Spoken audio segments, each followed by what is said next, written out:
16 persuna oħra fiequ mill-coronavirus biex in-numru ta' persuni mfejqa f'Malta tela għal 367.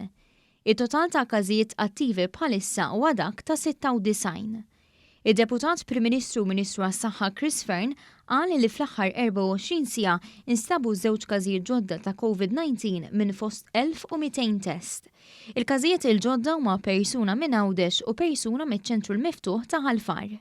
Dan ifisser li mill-bidu tal-pandemija f'pajjiżna sal-lum b'kollox ġew infettati 467 persuna. Dawn l-iżviluppi komplew iżommu r-rata ta' riproduzzjoni tal-virus bejn persuna u oħra f'pajjiżna f'livell kostanti. Il-Ministru għas-Saħħa ħabbar li mit-Tnejn li ġej iċ-ċentri tas-saħħa kollha se jerġgħu jibdew jagħtu t-tilqim lit-tfal.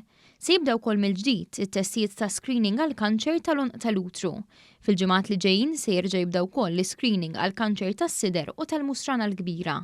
Dan filwaqt li fl-Isptar Mater Dei se jerġgħu jibdew jingħataw diversi servizzi u appuntamenti.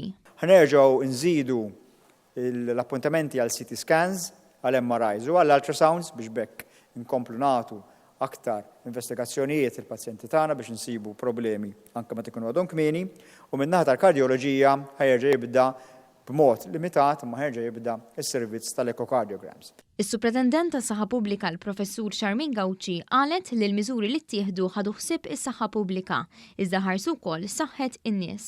Dan filwaqt li saret ħidma li tassigura li s-servizz tas-saħħa jkun jista' jiflaħ għal każijiet jekk dawn jibqgħu jiżdiedu.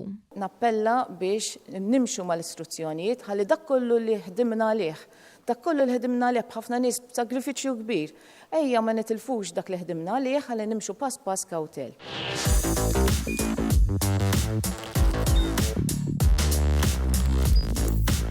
Idħol fuq one.com.mt u hemmhekk tista' tara l-programmi kollha li jxandru fuq One permezz ta' One Play.